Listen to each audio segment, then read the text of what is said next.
আমার আল্লাহ তাআলা জানায়া দেয় বান্দারে ও বান্দার দলেরা ইন্না বাতুশা রাব্বিকা লাশাদীদ নিশ্চয়ই আমি আল্লাহর ধরা হইল শক্ত ধরা। এবার আপনারা বলেন আমার আল্লাহ যখন বান্দাকে ধরবে ওই ধরাটা কি শক্ত ধরা হবে না নরম ধরা হবে? ও বন্ধু গো আল্লাহর ধরাটা শক্ত ধরা হবে।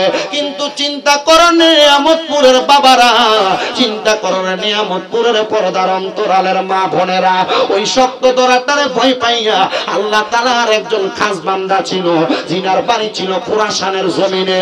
ওই বান্দার নাম ছিল হযরতে আবু ওসমান খোরাসানী রহমাতুল্লাহ আলাইহি। হযরতে আবু ওসমান খোরাসানী রহমাতুল্লাহ আলাইহি উনি ডাক দিয়া কয় আমার যখন সম্পদের কোনো অভাব ছিল না, আমার কাছে যখন টাকার কোনো অভাব ছিল না, আমার কাছে যখন পয়সার কোনো অভাব ছিল না, আমি আবু ওসমান খোরাসানী রহমাতুল্লাহ আলাইহি আমি দুনিয়ার জমিনে যখন চলাফেরা করতাম আমার কাছে কোটি কোটি দিরহাম ছিল, কিন্তু এলাকার মানুষকে আমি মানুষ মনে করতাম না। দেখবেন নিয়ামতপুরের যুবক ভাইয়েরা, নিয়ামতপুরের মুরব্বী বাবারা, এলাকার মধ্যে মাঝে মাঝে হঠাৎ বড় লোক হওয়া অনেক মানুষ দেখা যায়, হঠাৎ টাকার মালিক দেখা যায়, এলাকার মানুষে মানুষই মনে করে না, রিকশার ড্রাইভাররে মানুষই মনে করে না, এলাকার কৃষকরে মানুষই মনে করে না। আবার এমন অনেক ধনী আছে সে যে কোটি টাকার মালিক তারা দেখলে বোঝা যায় না। বন্ধুরে আমার ও নবীর উম্মতের দলেরা, ও নিয়ামতপুরের পর্দার অন্তরালের মা বোনেরা, হযরতে আবু ওসমানের স্বভাব কেমন ছিল শুনো গো। আবু ওসমান বলে আমার শরীরের মধ্যে যে খেরকাটা আমি পড়তাম, যে পাঞ্জাবিটা আমি পড়তাম, ওই পাঞ্জাবির সুতাগুলার মধ্যে আমি স্বর্ণ খচিত করে করে পড়তাম। আমার সম্পদের এমন অহংকার ছিল, ওই অহংকারের কারণে আমি মানুষের কাছে দিয়েও যাইতাম না। আমি মাথার মধ্যে যেই পাগড়ি লাগাইতাম, আমার মাথার মধ্যে যেই পোশাক আমি পরতাম, মাথার মধ্যে টুপি লাগাইতাম, ওই টুপিটার মধ্যে হীরা মানিক মুক্তা জহরত লাগাইয়া দিতাম। হঠাৎ করে রাস্তা দিয়ে যাওয়ার সময় মানুষ আমার সামনে পড়লে আমি মানুষকে ততটা সম্মান করতাম না। আবু ওসমান ডাক দিয়া কয় ও জগৎবাসীরা, আমি যখন তাদেরকে সম্মান করতাম না, হঠাৎ আমার সঙ্গে আল্লামা হাফস রহমতুল্লাহ আলাইহির দেখা হইল। জিনার বাড়ি হইল সামদেশের মধ্যে।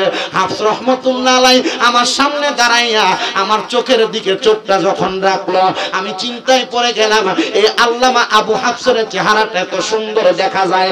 বাড়ি হইল সামদেশে, যে শামের জন্য আমার নবী দোয়া করে গেছে।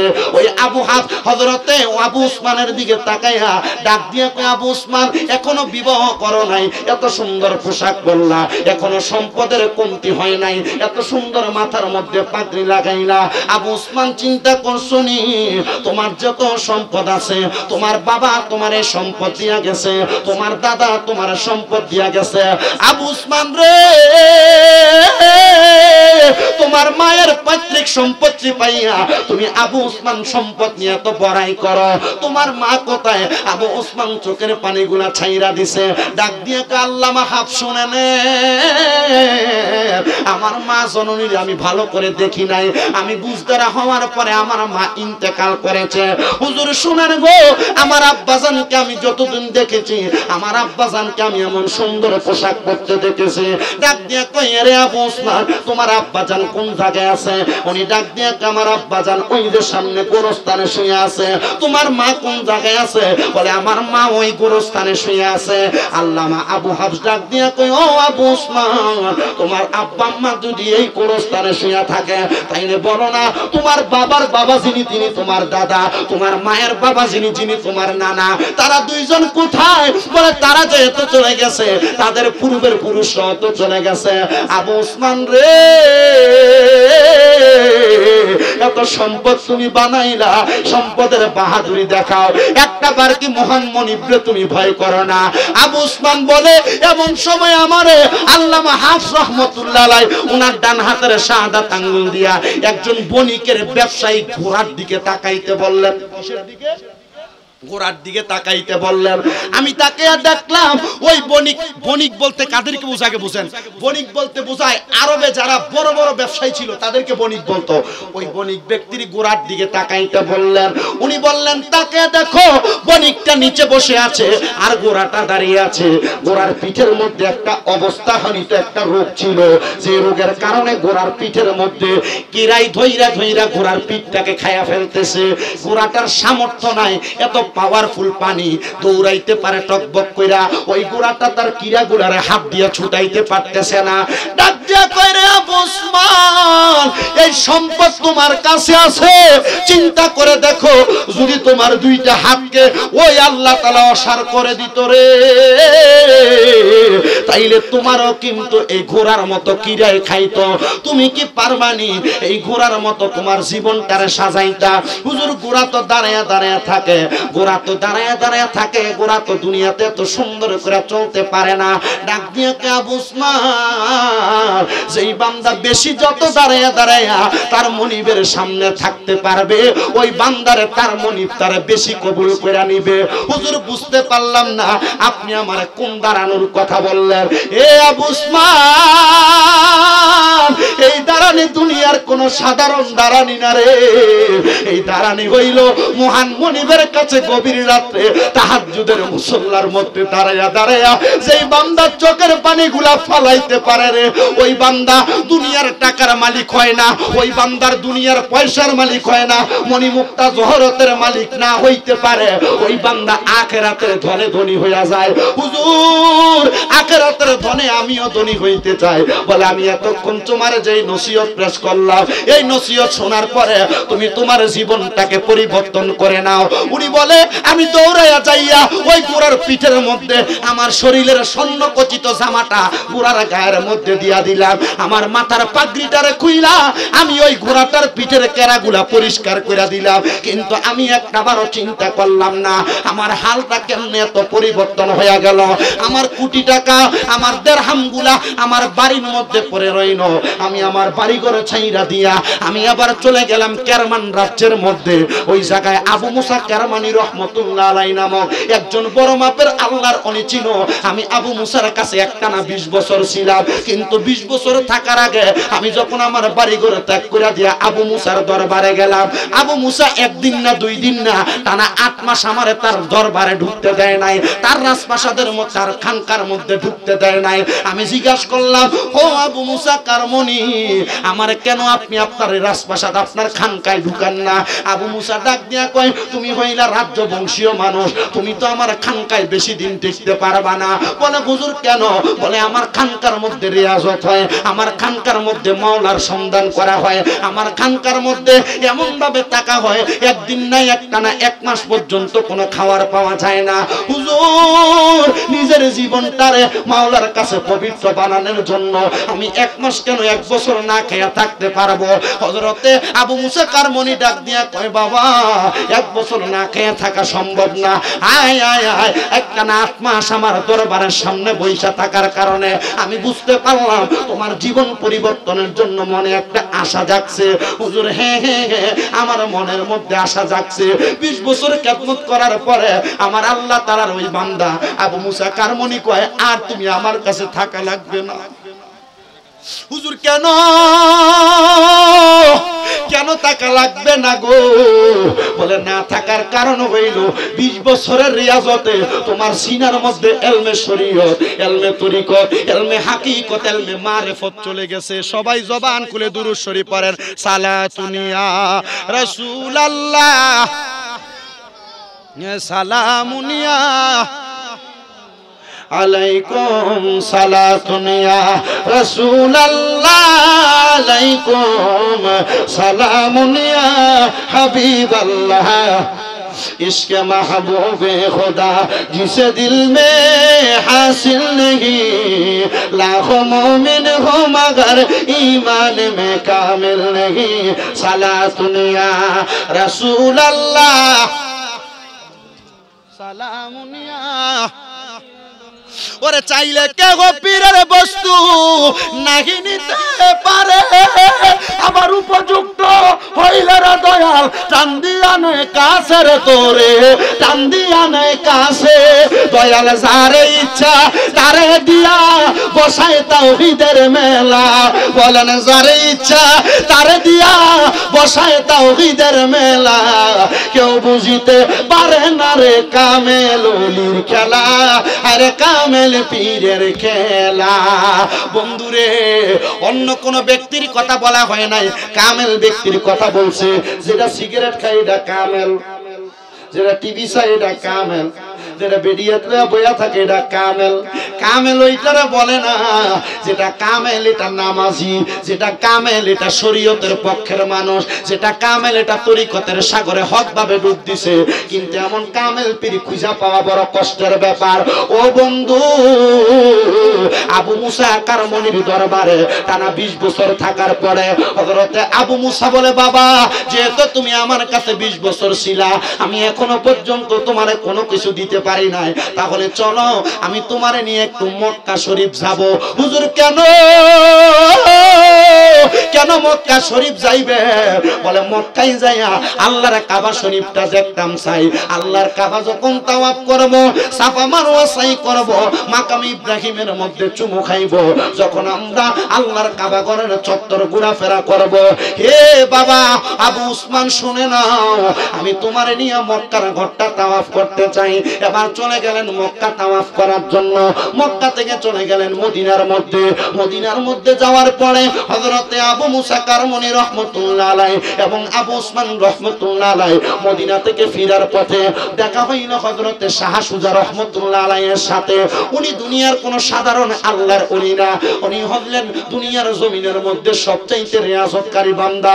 আমরা দুনিয়াতে নামাজ পড়ি 5 ওয়াক্ত, আর শাহ সুজা নামাজ পড়তো 10 ওয়াক্ত। হুজুর আমরা 5 ওয়াক্ত নামাজ পড়ে কুল পাই না, উনি 10 ওয়াক্ত নামাজ কেমনে পড়তো? ডাক দিয়া কয়, ও শাহ সুজা গো, আপনি 10 ওয়াক্ত নামাজ পড়েন কেমনে? বলে শোনো আমি কেমনে 10 ওয়াক্ত নামাজ পড়ি। যারা মক্কায় গেছেন হজ করার জন্য, মদিনায় গেছেন জিয়ারত করার জন্য, আপনারা জানেন মক্কা শরীফে 5 ওয়াক্ত নামাজের আযান হয় না, মক্কায় আযান হয় 6 ওয়াক্ত নামাজের। হুজুর 6 ওয়াক্ত কেমনে? ফজরের আগে দিয়া তাহাজ্জুদের ওয়াক্তের আযান হয়। বন্ধুরে,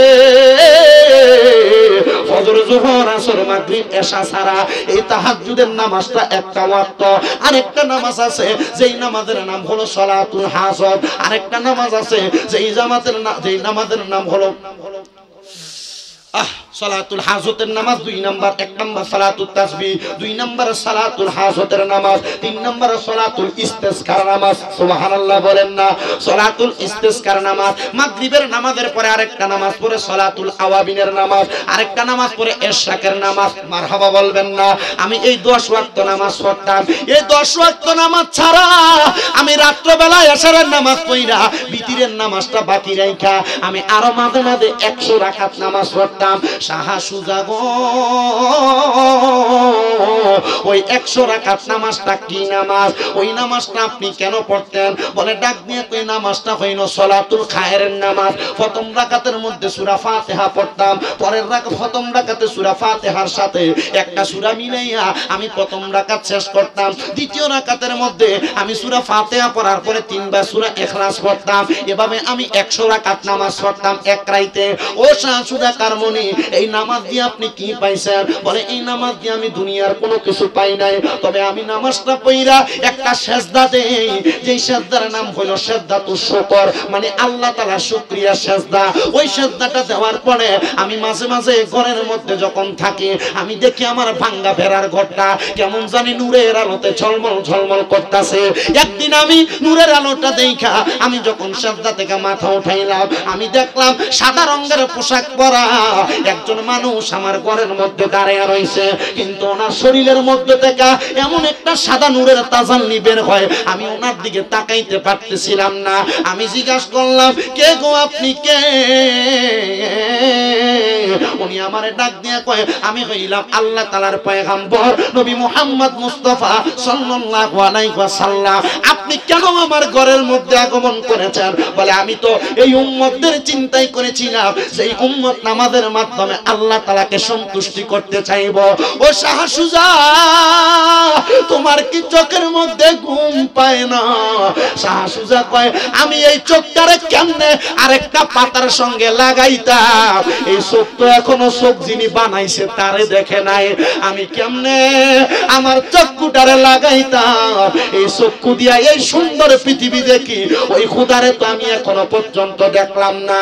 শাহ সুজা কয় কে গো আপনি? তাইলে বুঝলাম আপনি আল্লাহ তাআলার পয়গম্বর নবী গো, আমি আপনার চেহারাটা একবার দেখতে চাই। শাহ সুজা ডাক দিয়া কয় এমন করে দেখতে দেখতে দেখতে দেখতে রে আমি তিনবার নবীর দিদার পাইছি। ওই আবু উসমান যিনি শরীরের পোশাক বাদ দিয়া আল্লাহর ইবাদতে মশগুল হয়েছে, উনি কয় এবার আমি আমার উস্তাদ আবু হাফসের চাইতে শাহ সুজারে বেশি পছন্দ করতে লাগলাম। আমি বলতে লাগলাম ও আল্লাহ গো, এমন একজন উস্তাদ যদি আমি আমার জীবনে বানাইতে পারতাম যিনি জীবনে তিনবার নবীর দিদার পাইছে। সুবহানাল্লাহ। আপনারা নবীর দিদার চান না? হ্যাঁ, তো নবীর দিদার যারা চাই অনেকে মাথা নিরাল বয়ে রয়েছেন আপনারা, আমার কাছে ভাল লাগে না। এখন কিন্তু ওয়াজ করতে কষ্ট, সিজনের ওয়াজ আর এখনের ওয়াজ এক না। সিজনের ওয়াজ আমি যেমনি ওয়াজ করবো আপনি আপনারা শুনবেন, কিন্তু এখনের ওয়াজ আপনারা যে এতক্ষণ এখানে বসায় রাখছি আমার কষ্ট হয়েছে, একটু জিরাই নাই, কারণ পাশে আরো দুইটা মাহফিল চলতেছে। আমি যদি একটু ড্যাম দিয়ে দিই আপনি উঠতে যাবেন ভাই, যে বলে ঘুমাইলেই ভালো, বুঝেন নাই কথা? তারপরে একটা আওয়াজ দিতে হইব, বলেন আমরা সবাই নবীর দিদার চাই কি চাই না? একবার দিদার দিবেন গো নবীজি, আমার নয়ন ভরে তোমায় দেখব, একবার দিদার দিবেন গো নবীজি, আমার নয়ন ভরে তোমায় দেখব, দিলের সাথে মিঠায়া তোমায় দেখব, আমার পরাণ ভরে তোমায় দেখব, একবার দিদার দিবেন গো নবীজি, আমার পরাণ ভরে তোমায় দেখব। ও নিয়ামতপুরের যুবক, ও নিয়ামতপুরের মুরব্বী বাবারা, ও নিয়ামতপুরের পর্দার অন্তরালের মা বোনেরা, একবার তো জীবনে নবী যদি না দেখা মারা যাও, নবীর উম্মত দাবি করো, জীবন তো সফল আর সার্থক হইল না। ওই আবু শাহ সুজা রহমতুল্লাহ আলাইহি উনি বলে আমি তিনবার নবী দেখছি। ওনার ছাত্র ডাক দিয়া কয় আমি ওসমান আবু ওসমান মদিনা থেকে ফিরে যাচ্ছি, ওনাকে দেখার পর আমার মনে হইল এমন একজন উস্তাদ আমার জীবনে দরকার যিনি জীবনে তিনবার নবীকে স্বপ্ন দেখেছেন। উনি ডাক দিয়া কয় আমি আমার সাহস দেখে ওনাকে বলতে পারলাম না, কিন্তু আমার কর্ম দেখা যখন আমি এবং আমার উস্তাদ হাফস রহমতুল্লাহ আলাইহি আবু মুসার দরবার থেকে আমি চলে শাহ সুজার দরবার থেকে চলে যাচ্ছিলাম, এমন টাইমে আমার যখন বলতে লাগলেন আমি ওনার দরবার থেকে চলে যাব, শাহ সুজা কারমনি আমার উস্তাদ আবু হাফসরে বলল হুজুর আবু হাফস, আপনার যে ভক্ত এবং ছাত্র হযরতে আবু ওসমান ওনারে আমার পছন্দ। আগের যুগের জিনারা বড় আল্লাহর ওলি ছিলেন, ওনাদের একটা খাসলত ছিল, ওনারা ওনাদের সঙ্গী জিনারা ছিলেন তাদেরকে ওনার খাসলতের বানিয়ে নিতেন। হযরতে শাহ সুজা কারমনি তার খাসলত দেখে, তার আমল এবং আখলাক চরিত্র দেখে বলছে হুজুর আপনার এই ছাত্রটার আমার খুব পছন্দ, এর আপনি। ওই বক্তটা উনি বলছে ওনারে আমার পছন্দ, আর উনি তাকে চাইছে কার কাছে? তার ওস্তাদের কাছে। সুবহানাল্লাহ কন্যা। উনি ডাক দিয়া বলেন তারে আমার কাছে রাখলাম, তার উস্তাদ তাকে 20 বছর রাখছে, আমি তারে আমার কাছে রাখলাম 2 বছর। 2 বছর রাখার পরে সে যখন অনেক ইলম অর্জন করলো, আমি তাকে বললাম বাবা ইলম অর্জন করেছো, তবে তোমার ইলম অর্জনের মাঝে কিছু অহংকার দেখা যায়। এ বাবা যা যা যা, অহংকারের কারণে আমি তোকে আমার কাছ থেকে বিদায় করে দিলাম। কিন্তু ছাত্র ডাক দিয়া কয় যেই উস্তাদ 3 বার নবীজিকে দেখলো, এই উস্তাদকে আমি আমার কাছ থেকে আমি ওনার কাছ থেকে যাব না। উনি বলেন আমি উস্তাদ উস্তাদের ঘর থেকে বের হওয়ার পরে, খানকা থেকে বের হওয়ার পরে আমি আবার ঘরের আড়ালে থাইকা প্রত্যেক দিন আমি আমার উস্তাদকে লুকিয়ে লুকিয়ে দেখতাম। হঠাৎ করে আমার মনে চিন্তার উদয় হইল, উনি যেহেতু আমারে এত অবহেলা করে, আমি ওনার এখানে থাকবো না, এই কথা চিন্তা করে চলে যাব। এমন টাইমে আমার উস্তাদ আমি আবু ওসমান রে খবর পাঠাইলো, আবু ওসমান রে আয় আয় আমার দরবারে চলে আয়। আবু ওসমান যে ডাক দিয়া কই, হুজুর আপনি আমার অহংকারের কারণে বিদায় করে দিয়েছেন, কিন্তু কেন আবার আপনি আমারে আপনার কাছে ডেকে নিয়ে আসলেন? হযরতে শাহ সুজা বলে, আল্লাহর কসম আমি 3 বার নবীর দিদার পাওয়ার পরে আজকে একটানা 60 বছর পর্যন্ত আমি আমার নবীকে দেখার জন্য কান্নাকাটি করতেছি। আমার নবী আমারে দিদার দেয় না রে আবু ওসমান। তবে আল্লাহর কসম গতকালকে রাত্রবেলা আমি যখন ইবাদত করতে করতে নামাজের মুসল্লার মধ্যে ঘুমিয়ে গেছি, হঠাৎ করে আমারে আমার নবী খবর দিছে রে, এ শাহ সুজা আবু ওসমান কোন সাধারণ ব্যক্তি না রে, ইবাদত করতে করতে তার সিনাটা মাওলা পাকের কাছে বড় পছন্দের হয়ে গেছে, তারে কেন বিদায় করলা, তারে খবর দিয়া তোমার কাছে নিয়ে আসো। হযরতে শাহ সুজা কয়, আমি আবু ওসমান রে আমার কাছে আইনা চিন্তা করলাম কখন জানি আমার কাছ থেকে চইলা যায়, তারা আমার কাছে আইনা প্রস্তাব দিলাম, এ বাবা আবু ওসমান তোমার কাছে আমি আমার কন্যা বিবাহ দিতে চাই। হুজুর আপনার কন্যা যে বিবাহ করব, আমি জিনাকে বিবাহ করব, তিনার চরিত্র কেমন? বলে তিনার চরিত্র সম্পর্কে আমি তোমাকে বলতে পারবো না, তবে তুমি আমার কন্যার সঙ্গে সাময়িক একটু কথা বলবা পর্দার অন্তরাল থেকে, যদি তার কথার মধ্যে তাকওয়া খুঁজে পাও, কথার মধ্যে যদি ইহসান খুঁজে পাও, তাইলে তুমি বিবাহ করবা। হুজুর কথার মধ্যে তাকওয়া কেমনে খুঁজা পায়, কথার মধ্যে ইহসান খুঁজা পায় কেমনে? তাকওয়া হইল খোদাভীতি, তার কথার মধ্যে যদি তার ভিতরে যদি খোদাভীতি থাকে, আল্লাহরে ভয় থাকে, তাহলে তার কথা হবে মিষ্টি, কথা শুনতে ভালো লাগবে, কথা শুনলেই মনে হবে লোকটা চিটার না, বাটপার না, খারাপ না। হুজুর তার কথার মধ্যে ইহসান কেমনে পাওয়া যাবে? বলে সে যখন তোমার সঙ্গে কথা বলবে বিনয়ী হইয়া কথা বলবে, আর আমরা বিনয়ী হইয়া কথা বলবো দূরের কথা, চাচা ভাতিজার সঙ্গে কথা বললে গালি ছাড়া ওই কথা নাই। কথা বলে না কেন? বন্ধু বন্ধুর সঙ্গে কথা বললে গালি ছাড়া কথা নাই। না না না, তাইলে কথার মধ্যে 2টা জিনিস রাখবেন, 1 নাম্বার খোদাভীতি, 2 নাম্বার ইহসান। আরেকটা জিনিস আরেকবার শিখে নেন, কথার মধ্যে 2টা জিনিস রাখা লাগবে, খোদাভীতি এবং ইহসান, খোদাভীতি এবং ইহসান, খোদাভীতি এবং ইহসান। মা বোনদেরকে বেশি বেশি বলবো, কথার মধ্যে খোদাভীতি রাখবেন, ইহসান রাখবেন। জামাইর লগে কড়া ভাষায় কথা বলতে সাবধান, কারণ আপনি কড়া ভাষায় কথা বইলা জান্নাত হারাইবেন। মা বোনদেরকে আবারও বলছি, কথার মধ্যে 2টা জিনিস লাগবে, খোদাভীতি এবং ইহসান, নমনীয়তা। আল্লাহ তাআলা আমাদেরকে রাখার তৌফিক দান করুন, জোরে বলেন আমিন। শাহ সুজা বলে, আবু ওসমান কথা বলছো? বলে হুজুর বলছি। ওই 2 জনের যখন বিবাহ হয়ে যায়, হযরতে আবু ওসমান বলে, ও শাহ সুজা কারমনির কন্যা, আমার কলিজার টুকরা স্ত্রী, আমি তোমার কাছে অন্য কোনো কিছু চাই না। আল্লাহ তাআলা আমাদের বৈবাহিক সম্পর্কের মাঝে, আল্লাহ তাআলা 2টা মনের মিলনের মাঝে কিছুদিন পরে যখন একটা সন্তান দান করবে, ওই সন্তানটা যেন হয় একজন আল্লাহওয়ালা ব্যক্তি, ওই সন্তানটা যেন হয় আমি আব্বা জানের ইন্তেকাল করার পরে আমার নাজাতের ফয়সালা। আপনার সন্তান আমার সন্তান নাজাতের ফয়সালা হবে কিনা গ্যারান্টি আপনার কাছে দিলাম। বলে হুজুর আমার ফুতে কেমনে আমার নাজাতের ফয়সালা হবে? আমার ফুতে সারাদিন মোবাইল নিয়ে ব্যস্ত থাকে। হুজুর আমার ফুতে কেমনে আমার নাজাতের ফয়সালা হবে? আমার সন্তান সারাক্ষণ খারাপ ভাবে চলাফেরা করে। হুজুর আমার সন্তান কেমনে আমার নাজাতের ফয়সালা হবে? আমার সন্তান তো আযান দিলে মসজিদেই যায় না। হুজুর আমার ছেলে কেমনে নাজাতের ফয়সালা হবে? তার চুলের স্টাইল দেখলে মনে হয় ঘোড়ার চুল তার মাথার মধ্যে ঝুলতেছে।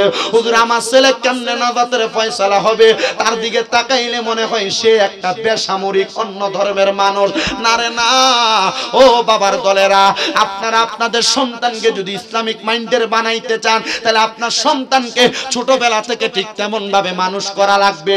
যেই সন্তান আপনি মারা যাওয়ার পরে আপনার কবরের সামনে দাঁড়ায় হাত বাড়াইয়া দিবে, রব্বির হামহুমা কামা রব্বায়ানি সগীরা ওয়া কুর রব্বির হামহুমা কামা রব্বায়ানি সগীরা। আল্লাহর নবীর হাদিস শরীফের মধ্যে পাওয়া যায়, একটা নেককার সন্তান মার কবরের সামনে যাইয়া, আব্বার কবরের সামনে যাইয়া যখন রব্বির হামহুমা কামা রব্বায়ানি সগীরা বইলা আল্লাহর কাছে দুইটা চোখের মনি কোঠার মধ্যে একটা মাছির মাথা পরিমাণ পানি ছেড়ে দিয়ে কান্না করে, ওই পানি মাটিতে পড়ার আগে আমার আল্লাহ তাআলা তার মা বাবার জীবনের গুনাহ মাফ করে দেয়। হযরতে আবু উসমান কই, স্ত্রী তুমি বলো ওই সন্তান আমার নাজাতের জরিয়া হবে। হযরতে আবু উসমানের স্ত্রী ডাক দিয়ে কই, শুনেন স্বামী, আমি গ্যারান্টি দিতে পারবো না, হেদায়েতের মালিক আমার আল্লাহ। এমন ভাবে 10 মাস 10 দিন পরে আবু উসমানের স্ত্রীর গর্ভ থেকে একটা কন্যা সন্তান জন্ম নিছে। আবু উসমান কয়, নবীর হাদিসে পড়লাম ছেলে সন্তান জন্ম নিলে জানাজা পড়ে সালাম ফিরানোর আগে মা বাবার কবরের আযাব মাফ, কিন্তু কন্যা সন্তান জন্ম নিল, এই কন্যা সন্তান জন্ম নেওয়ার কারণে মাইয়া তো আমার জানাজার নামাজ পড়তে পারবে না, তাইলে আমার আল্লাহকে আমার কবরের আযাব মাফ করবে না। ও মুসলমান, না না না, এমন ধারণা রাখতে চলবে না। আল্লাহ চাইলে কন্যা সন্তানদের দোয়ার বরকতে আব্বার কবরের আযাব মাফ করতে পারে, কন্যা সন্তানদের দোয়ার বরকতে আম্মার কবরের আযাব মাফ করতে পারে। এই পর্দার অন্তরালের নিয়ামতপুর উত্তরপাড়া এবং আশেপাশে এলাকার মা বোনেরা, সোশ্যাল মিডিয়ার মাধ্যমে দেখনেওয়ালা মা বোনেরা, ভাই বাবারা, তোমরা যাদের মা কবরে বাবা কবরে চিন্তা করবে না, আপনারা আপনাদের কন্যাদেরকে বলবেন মা এমন ভাবে চলো যেই চলার কারণে আল্লাহ তাআলা আমি বাবারে মাফ করে দিবে। মুসলমান, ওই কন্যাটারে পর্দাওয়ালা কন্যা বানানো লাগবে। হযরতে আবু উসমান বলেন, আমি যখন আমার সন্তানকে দেখলাম ওনার এবার ইন্তেকাল হয়ে গেছে, আল্লামা ফরিদউদ্দিন আত্তার রহমাতুল্লাহ আলাইহি ওনার কিতাবে উল্লেখ করতেছে, যখন আবু উসমানের ইন্তেকাল হইল আমি এরপরে একদিনও আবু উসমানের স্ত্রীকে রাস্তায় দেখি নাই, কোনো জায়গায় দেখি নাই, তার কন্যাকে দেখি নাই। হঠাৎ করে টানা 20 বছর পরে আমি আবু উসমানকে স্বপ্ন দেখলাম, আবু উসমান সুন্দর পোশাক পরছে, যেই পোশাক সে দুনিয়াতে পরতো। সুবহানাল্লাহ কন্যা আবু উসমানের পোশাকের কথা বলছিলাম, শিলাই তো স্বর্ণের চিকন সুতা দিয়া। সুবহানাল্লাহ। যারা মক্কায় গেছেন হজ করতে, কাবা শরীফের গিলাবে যে সোনালী লেখা দেখেন, এগুলা কিন্তু স্বর্ণের সুতা দিয়া সেলাই করা। আবু উসমানের কে আবার উনি দেখতে পাইলেন ঘুমের ঘরে স্বপ্নে যে পোশাক পরছে, এই পোশাকটা স্বর্ণের পোশাক, মাথার মধ্যে একটা সুন্দর নুরানি জহরত স্বর্ণ রূপার টুপি দেখা যায়। জিজ্ঞাসা করে, আবু উসমান তোমার কবরের মধ্যে এত দামি পোশাক তোমারে দিল কে? বলে, আমার আল্লাহ তাআলা আমার এই দামি পোশাকটা পরাইয়া দিছে। আবু উসমান রে, আল্লাহ তাআলা তোমারে কেন দামি পোশাক দিছে, কারণটা কি বলতে পারবা? বলে, আমার আল্লাহ তাআলা আমারে বলছে আমি নাকি দুনিয়াতে একটা নেককার কন্যা সন্তান রেখে আসছি, যেই সন্তান আমি আব্বার জন্য দোয়া করলে আল্লাহ তাআলা কবরের মধ্যে আমার নিয়ামতটা বাড়াইয়া দেয়, কবরের মধ্যে আমার নিয়ামতটা বাড়াইয়া দেয়। এই সন্তানের দলেরা, তুমি একবার চিন্তা করো, তোমার চলাফেরার খাসিয়তের কারণে, তোমার চলাফেরার ধরনের কারণে আল্লাহ তাআলা তোমার মা বাবার কবরের আযাব মাফ করবে কিনা? বলে, হুজুর মাফ করবে কেমনে? আমি চলাফেরা করি, আমার মধ্যে ইসলামিক কোনো চিন্তাধারা নাই, আমি চলাফেরা করি, আমার মাঝে নামাজ নাই, আমি চলাফেরা করি, আমার মাঝে ইবাদত নাই। আরে তোমার জন্য তোমার মা বাপকে মাফ করবে দূরের কথা, তুমি সন্তানের চলাফেরার চরিত্রের কারণে আল্লাহ তাআলা তোমার আম্মা আব্বার কবরে আযাব প্রদান করবে। তুমি তোমার কন্যা সন্তানদারে বেপরদা বানাইলা, মার্কেটে মার্কেটে ঘুরাইলা, ঈদের দিন চলে গেল, তোমার কন্যা বেপরদা পাতলা জামা কাপড় পরে রাস্তায় ঘোরাফেরা করেছে, একটাবারও কি চিন্তা করলা না তোমার কন্যাটা যে বেপরদা ঘোরাফেরা করে, ওই কন্যাটা বেপরদা হওয়ার কারণে আমার আল্লাহ তাআলা তোমার কন্যার কারণে তোমাকে আযাবের অন্তর্ভুক্ত করবে। হুজুর অন্যায় করলো মাইয়া, আমি আব্বারে কেন শাস্তি দিবে? আল্লাহর নবী কয়, শুনো রে উম্মতের দলেরা, একটা কন্যা সন্তান কারণে আল্লাহ তাআলা 4 জন ব্যক্তিকে শাস্তি প্রদান করে। যাদের মাইয়া আছে একবার চিন্তা করেন, আল্লাহ তাআলা আপনার মেয়ের কারণে আপনার কবরে আযাব প্রদান করবে। হুজুর কেন? আল্লাহর নবী কয়, কোন বাবা যখন তার সন্তানকে জন্ম দেয়, ওই সন্তানকে জন্ম দেওয়ার পরে আব্বা যদি তার মাইয়ারে পর্দা না করায়, ওই মাইয়ার কারণে বাবা দুজকের আগুনে জ্বলবে। আল্লাহর নবী কয়, কোন সন্তান যখন তার মাকে পর্দা না করাবে, আপনাদের যাদের মা আছে, আপনার মা যদি বেপরদা ঘুমটা ছাড়া মুখ দেখে অপর পুরুষের সামনে যায়, আল্লাহ তাআলা আপনার মার কারণে আপনাকে দুজকে দিবে। আল্লাহর নবী কয়, কোন পুরুষের বোন যদি বেপরদা চলে, আপনার বোন যদি মুখ দেখায়া চেহারা দেখায়া পর পুরুষের সঙ্গে কথা বলে, আপনার বোন যদি পর্দা না করে, আল্লাহর নবী কয় একটা বোনের কারণে তার ভাই দুজকে যাবে। আল্লাহর নবী কয় শুধু তাই নয় রে মুসলমান, শুনে নাও, একটা সন্তান যখন বিবাহ করে, বিবাহ করার পরে কোন পুরুষ যদি তার বউকে পর্দা না করায়, তাহলে ওই পুরুষটা তার বউয়ের কারণে দুজকে যাবে। ও মুসলমানের ফুতেরা, ও মুসলমানের সন্তানেরা, তোমার বউ নিয়ে তুমি মোটর সাইকেলের পেছনে চড়ায়া চড়ায়া ঘুইরা বেড়াও, একটা বার চিন্তা করো, তোমার বউকে যে পর পুরুষ মানুষটা দেখলো, ওই বেপরদার কারণে, বেহায়াপনার কারণে আল্লাহ তাআলা তুমি পুরুষ মানুষকে দুজকে দিবে। তোমার বউকে তুমি আদেশ করো তোমার ছোট ভাইকে ভাত বেড়ে দেওয়ার জন্য, কিন্তু তুমি চিন্তা করো না ওই ছোট ভাইটা তোমার বউয়ের জন্য গায়রে মাহরাম, তোমার ছোট ভাই তোমার বউয়ের চেহারা দেখতে পারবে না। আর এলাকার পোলাপান বিবাহ করার পরে বউকে দেখার জন্য উন্মুক্ত করে দেয়, পুরো এলাকার মানুষ তার বউকে দেখতে আসে, ফেসবুক সোশ্যাল মিডিয়ায় বউয়ের ছবি শেয়ার করে, পোলাপানেরা ভাইয়ের বোনের ছবি ভাই শেয়ার করে, মায়ের ছবি দেয় ফেসবুকে, মায়ের ছবি দিয়া দোয়া চায় মা অসুস্থ। না রে না, একবার চিন্তা করার মনে মনে ধারণা নাও, তোমার মাকে, তোমার বোনকে, তোমার স্ত্রীকে, তোমার মাইয়াকে অন্য পুরুষরা দেখার কারণে, এ গায়রে মাহরাম মানুষটা দেখার কারণে তোমার মাইয়াটা বেপরদা। এই মাইয়া বেপরদা যতদিন চলাফেরা করবে, আল্লাহ তাআলা তোমার কবরের মধ্যে আযাব দিবে। এই জন্য আমার আল্লাহ তাআলা ঘোষণা করে, ওয়া কারনা ফি বুয়ুতিকুন্না ওয়ালা তাবাররাজনা তাবাররুজাল জাহিলিয়াতিল উলা। আল্লাহ তাআলা বলে দেয়, হে বান্দা, তোমরা তোমাদের নারীদেরকে জাহিলিয়া যুগের নারীদের মতো বের হতে দিবা না, আর দিবা তো ইফতিজিং এর শিকার হবে। দেখেন জায়গায় জায়গায় ফ্রি মিক্সিং এর কারণে, মেয়েরা অবাধ চলাফেরার কারণে, মেয়েরা পুরুষ মানুষকে দেখে না চলার কারণে, পুরুষদের সঙ্গে অবাধ মেলামেশা করার কারণে, কলেজের মেয়ে বলেন, বিভিন্ন ইউনিভার্সিটির মেয়ে বলেন, স্কুলের মেয়েরা বলেন, এরা ধর্ষিত হয়, রাস্তায় ইফতিজিং এর শিকার হয়। এর অন্যতম কারণ হইল বেপরদা, অন্যতম কারণ হইল অবাধ অবৈধ পোশাক পরা, অন্যতম কারণ হইল তাদের পোশাকের বেশভূষা ভালো না। এগুলা দেইকা এমন পোশাক পরে, সে উলঙ্গ থাকলে যেমন দেখা যাইতো, পোশাক পরলে তেমন দেখা যায়। বর্তমান যুগের মেয়েরা বোরকা পরে এমন ভাবে, এ বোরকা পরলে যে অবস্থা হবে, বোরকা না পরলেও তেমন অবস্থা, উলঙ্গ থাকলে যেমন অবস্থা, বোরকার উপর দিয়ে তার ঠিক তেমন অবস্থা। আল্লাহর দোহাই পর্দার অন্তরালের মা বোনেরা, আল্লাহর নবীর প্রখ্যাত সাহাবী হযরত, আল্লাহর নবীর প্রখ্যাত হাদিস বিশারদ হযরত আয়েশা সিদ্দিকা রাদিয়াল্লাহু তাআলা আনহা বলে, আমি নবীজির জবান মুবারকে বলতে শুনলাম, নবীজির বড় স্ত্রী হযরতে খাদিজাতুল কুবরা রাদিয়াল্লাহু তাআলা আনহা আমার নবীকে একটা ওসিয়ত করেছে, ইয়া রাসূলুল্লাহ, আমি খাদিজা যখন ইন্তেকাল করব, আপনি আমি খাদিজাকে দিনের বেলা দাফন করবেন না। নবী প্রশ্ন করে, ও খাদিজা কেন? আমার নবী ডাক দিয়া কয়, ও খাদিজা, কারণটা কি? দিনের বেলা কেন তোমাকে দাফন করব না? আমার নবীকে মা খাদিজাতুল কুবরা বলে, ইয়া রাসূলুল্লাহ, আপনি আমাকে রাতে দাফন করবেন তো করবে, আমার দাফনের সময় আমার কবরের কাছে কোনো পুরুষকে নিবেন না, আমাকে কবর দেওয়ার পর কবরকে পরিচিত রাখবেন না, কবরের সাইজ মানুষকে বুঝতে দিবেন না। আম্মাদান খাদিজাতুল কুবরার প্রশ্নের জবাবে আমার দয়াল নবী জিজ্ঞাসা করলেন, খাদিজা কারণ কি? খাদিজাতুল কুবরা বলে, ইয়া রাসূলুল্লাহ, আপনি যদি আমাকে দিনের বেলা দাফন করেন, পুরুষ মানুষ আমার লাশের খাটিয়ে দেখে যদি প্রশ্ন করে, আরে খাদিজার লাশটাকে কাফনের কাপড়ের উপরে দিয়ে এমন দেখা যায়, না জানি খাদিজা কত সুন্দর ছিল, ইয়া রাসূলুল্লাহ, তখন আমি আর আল্লাহর কাছে জবাব দিতে পারবো না। নবীকে আমাকে দাফন করার পরে কবরটাকে আপনি নিশ্চিহ্ন করে দিবেন, শুধু একটা পাথর কবরের উপরে ফেলে রাখবেন। নবী প্রশ্ন করে, খাদিজা কেন এমন বললা?